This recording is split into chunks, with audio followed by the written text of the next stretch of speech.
तो देखिए, ये जितनी भी अभिक्रियाएं आपको पहले बताई जा चुकी हैं, चाहे वो संयोजन अभिक्रिया हो या अनुत्क्रमणीय उत्क्रमणीय, सबको एक एक करके हम अध्ययन करेंगे।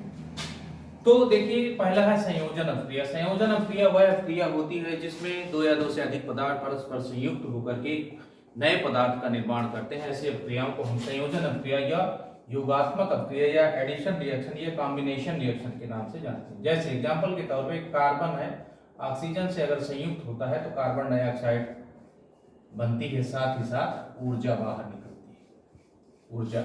निकलती है। ऐसे अभिक्रियाओं को हम योगात्मक अभिक्रिया या संयोजक अभिक्रिया के नाम से जानते हैं। दूसरा एग्जांपल देखिए, मान लेते हैं एथिलीन है, और एथिलीन की अगर ओजोन से रिएक्शन होती है तो ऐसी स्थिति में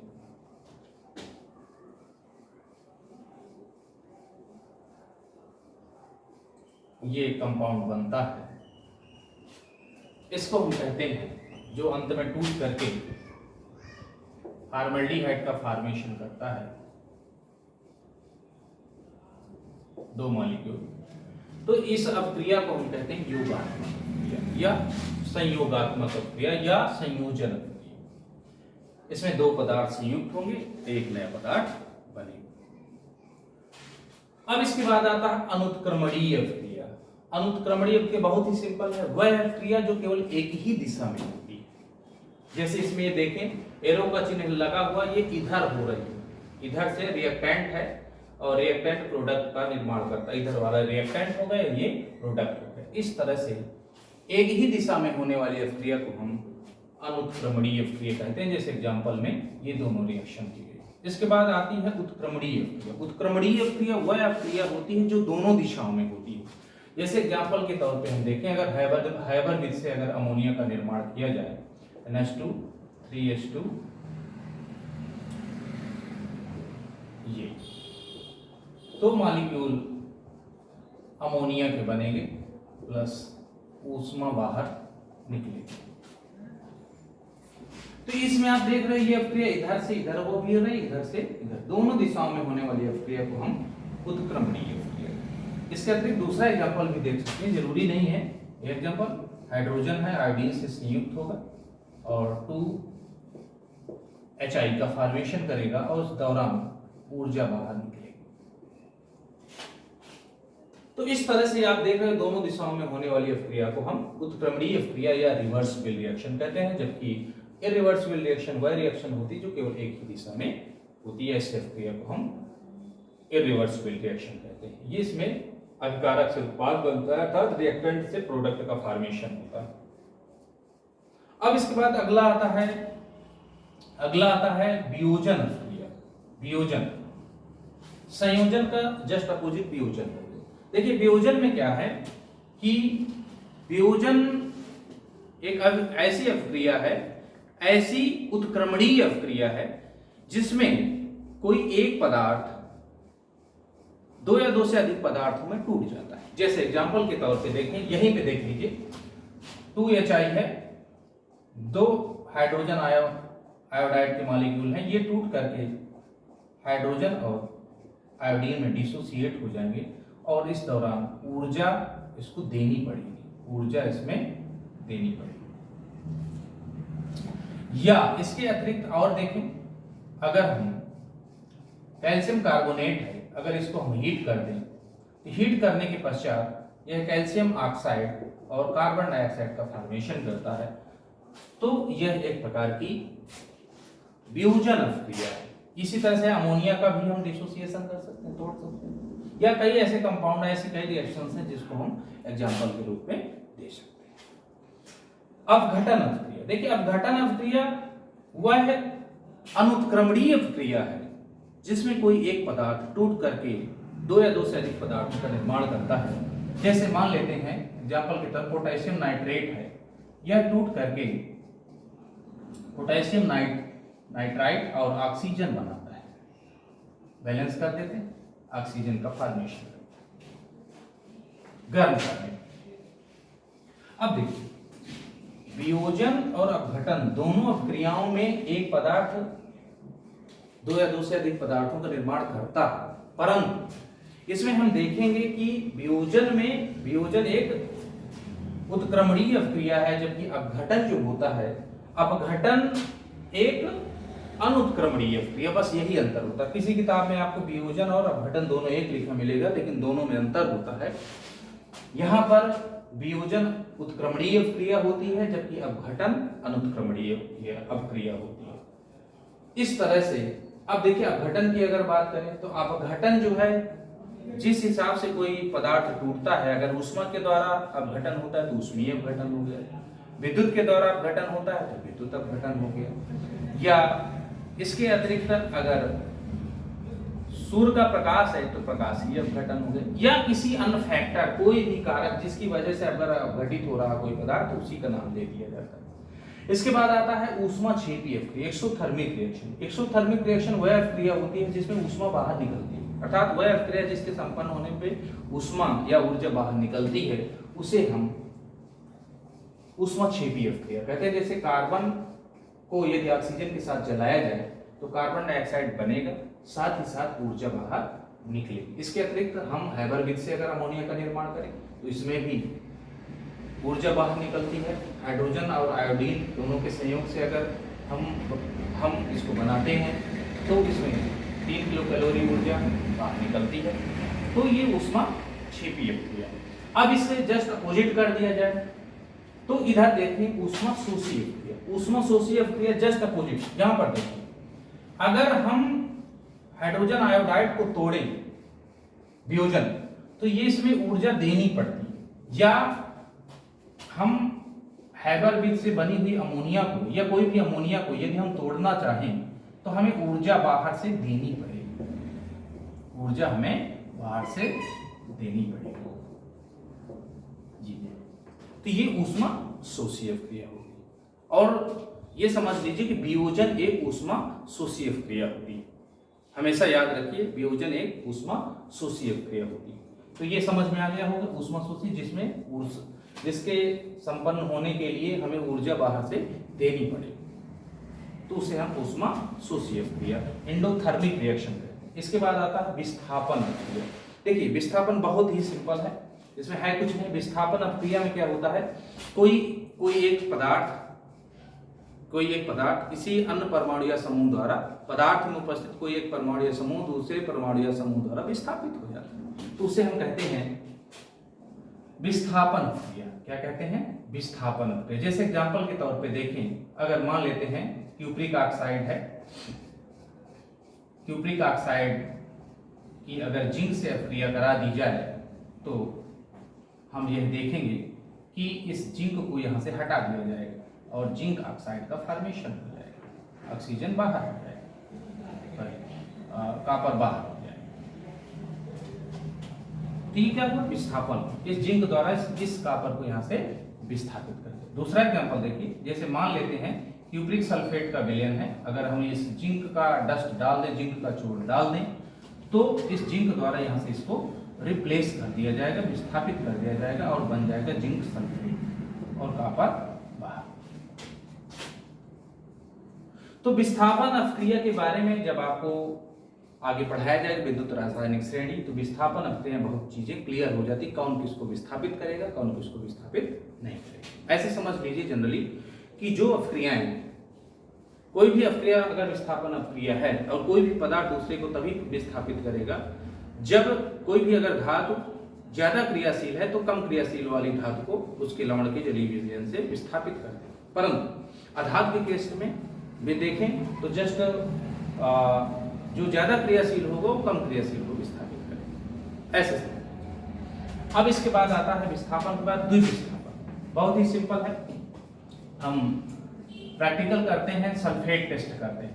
मान लेते हैं कोई कंपाउंड है, मान लेते हैं ये कोई दिया हुआ कंपाउंड है सोडियम सल्फेट, हमें सल्फेट का टेस्ट करना है। तो बहुत ही सिंपल है, सल्फेट के टेस्ट में बेरियम क्लोराइड का सॉल्यूशन डाल दें, जैसे ही डालेंगे वैसे ही बेरियम सल्फेट का अवक्षेप प्राप्त हो जाएगा और साथ ही सोडियम क्लोराइड जल में घुल गया। इसमें हुआ, इसमें ये पदार्थ इसको विस्थापित कर दिया, अर्थात दो या दो से अधिक पदार्थों में उपस्थित परमाणु या समूह एक दूसरे से एक्सचेंज हो जाते हैं, अदला बदली हो जाती है। इसमें बेरियम यहाँ गया और सोडियम यहाँ, इस तरह से ये हो गया द्विविस्थापन। एक बार फिर समझ लीजिए, इस प्रकार की अभिक्रिया में दो या दो से अधिक पदार्थों में उपस्थित परमाणु या समूह आपस में एक्सचेंज हो जाते हैं, अदला बदली कर लेते हैं। जैसे एग्जांपल के तौर पे सोडियम सल्फेट है और बेरियम क्लोराइड का सोल्यूशन इसमें डालते हैं तो बेरियम सल्फेट का फॉर्मेशन होता है, जो प्रेसिपिटेट या अवक्षेपण अभिक्रिया के अंतर्गत आता है। अवक्षेपण बन जाता है और सोडियम क्लोराइड इसमें घुला जाता है। तो इसमें बेरियम द्वारा इसको भी स्थापित किया गया और सोडियम द्वारा इसको भी स्थापित, एक दूसरे को विस्थापित कर दिए, तो ये क्या हो गया द्विविस्थापन। अब इसके बाद आता है ऑक्सीकरण। बहुत ही सिंपल है। ऑक्सीकरण या उपचयन, ऑक्सीडेशन वह क्रिया होती है, पुराने विचारों के अनुसार ऑक्सीकरण वह क्रिया होती है जिसमें ऑक्सीजन का संयोग होता है। जैसे यहाँ पर ऑक्सीजन का संयोग हो रहा है तो यह एक प्रकार का ऑक्सीकरण होगा, यह एक प्रकार का ऑक्सीकरण होगा। या दूसरा एग्जाम्पल देखिए, मान लेते हैं हाइड्रोजन है, अगर ऑक्सीजन से संयोग करता है और जल मॉलिक्यूल बनाता है तो एक प्रकार का ऑक्सीडेशन है। परंतु ये अभिक्रिया इतनी आसानी से नहीं होती है, प्लेटिनम की उपस्थिति में अभिक्रिया कराई जाती है और बाहर से ऊर्जा देनी पड़ती है, इसमें ऊर्जा बाहर निकलती है इस तरह प्लेटिनम की उपस्थिति में। अब क्या होता है इसके अतिरिक्त, ये हो गया ऑक्सीकरण, समझ में आ गया होगा। अब इसके बाद आता है, ये पुराने विचारों के अनुसार बताएंगे। और यदि किसी पदार्थ से हाइड्रोजन पृथक होती है, किसी पदार्थ से हाइड्रोजन पृथक होती है तो हाइड्रोजन बाहर निकल जा रही है तो वह भी ऑक्सीकरण के अंतर्गत आता है। जैसे एग्जांपल के तौर पे देखें, अगर हम यहाँ पर ये अमोनिया है और इस अमोनिया से हाइड्रोजन बाहर निकल जा रही है तो ये भी एक प्रकार का ऑक्सीकरण है। इस अमोनिया से हाइड्रोजन बाहर निकल जा रही है तो ये भी एक प्रकार का ऑक्सीकरण। तो किसी पदार्थ से ऑक्सीजन का संयोग होना या किसी पदार्थ से हाइड्रोजन का बाहर निकल जाना ऑक्सीकरण कहलाता है। अब इसके जस्ट अपोजिट अपचयन होता है। अपचयन में क्या होता है, हाइड्रोजन का संयोग होता है, किसी पदार्थ से हाइड्रोजन का संयोग होता है और संयोग होने के पश्चात दूसरा इसका पॉइंट है कि ऑक्सीजन निकलती है बाहर। जैसे एग्जांपल के तौर पे ऑक्सीजन बाहर निकलती, बहुत ही सिंपल एग्जांपल है, ये क्यूप्रिक ऑक्साइड है और क्यूप्रिक ऑक्साइड में अगर हम देखें तो क्यूप्रिक ऑक्साइड इससे अगर ऑक्सीजन बाहर निकल जा रही है तो यहाँ पर आप देख रहे ऑक्सीजन बाहर निकल जा रही है इससे, तो ये एक प्रकार का अपचयन हुआ, एक प्रकार का अपचयन।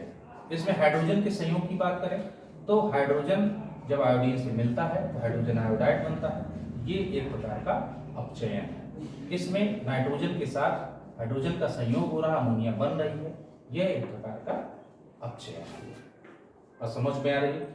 या अन्य कोई तमाम ऐसी रिएक्शंस हैं, प्रक्रियाएं हैं जो अपचयन का एग्जांपल दे सकते हैं। ये तो रहा पुराने विचारों के अनुसार। अब इसके बाद आता है, और अगर और आगे हम देखें, बहुत ही सिंपल है रिएक्शंस के बारे में। तो यहाँ तक हमने ऑक्सीकरण और अपचयन के बारे में हमने अभी तक पढ़ लिया और आगे देखिए।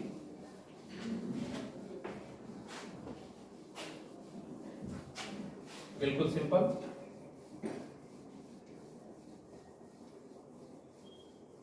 देखिए अब इसमें नए विचारों के अनुसार, हम आधुनिक विचारों के अनुसार अगर देखें, किसी अणु परमाणु या आयन से इलेक्ट्रॉन का निकलना या पृथक होना ऑक्सीकरण कहलाता है। बहुत ही सिंपल है। जैसे सोडियम है, इससे अगर एक इलेक्ट्रॉन बाहर निकल जा रहा है ये, तो इसमें एक प्लस चार्ज आ जाए, ये ऑक्सीकरण। मान लेते हैं क्यूप्रस आयन है और इससे अगर एक इलेक्ट्रॉन बाहर निकल जा रहा है तो इसमें डबल प्लस चार्ज आ जाएगा, तो ये एक प्रकार का ऑक्सीकरण।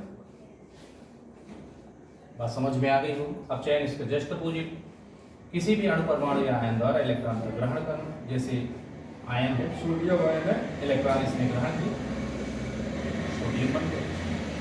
या कोई मॉलिक्यूल है क्लोराइड, ये इलेक्ट्रॉन ग्रहण किया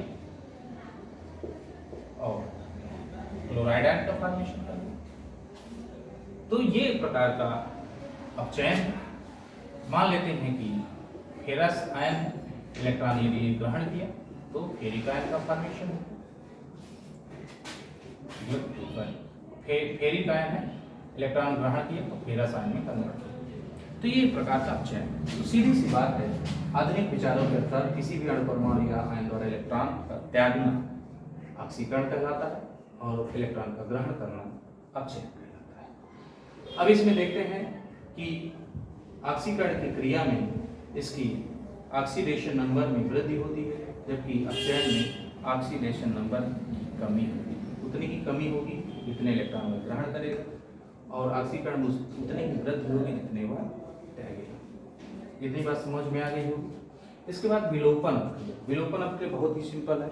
कोई एक पदार्थ है, किसी एक पदार्थ से कोई एक छोटा परमाणु या समूह बाहर निकल जाए तो उसे हम कहेंगे कि वह विलोपन अपक्रिया है। जैसे मान लेते हैं, बहुत ही सिंपल है, जैसे मान लेते हैं एथिल एल्कोहल है और एथिल एल्कोहल से in presence of sulphuric acid और जल इससे बाहर निकल जाता है, वाटर।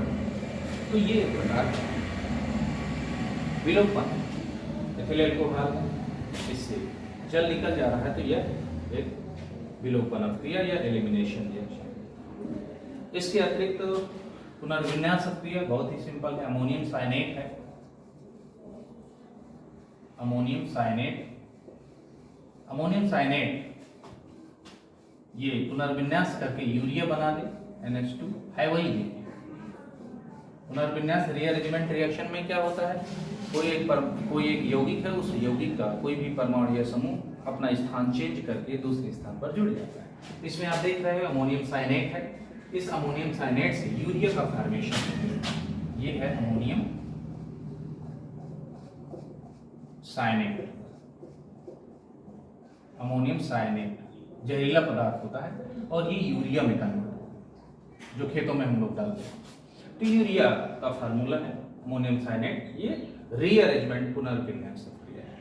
तो इस तरह से आप सब लोग जितने भी प्रकार की अपक्रियाएं होती हैं उनमें से अधिकांश के बारे में मैंने बता दिया। इसके अतिरिक्त भी और भी अपक्रियाएं होती हैं, लेकिन जो महत्वपूर्ण है, मुख्य है, उसके बारे में आपको हम बता दिए कि अपक्रियाएं क्या हैं, अपक्रिया कितने प्रकार की होती हैं, कौन अपक्रिया का क्या है, सारे उसके एग्जाम्पल्स आपको बताए जा चुके हैं।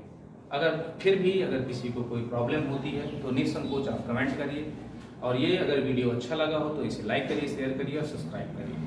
साथ ही साथ बेल आइकन को दबाना ना भूलें ताकि आपको नए नए वीडियो प्राप्त होते रहे, उसका नोटिफिकेशन आपको मिल जाएगा। आपको बहुत बहुत धन्यवाद।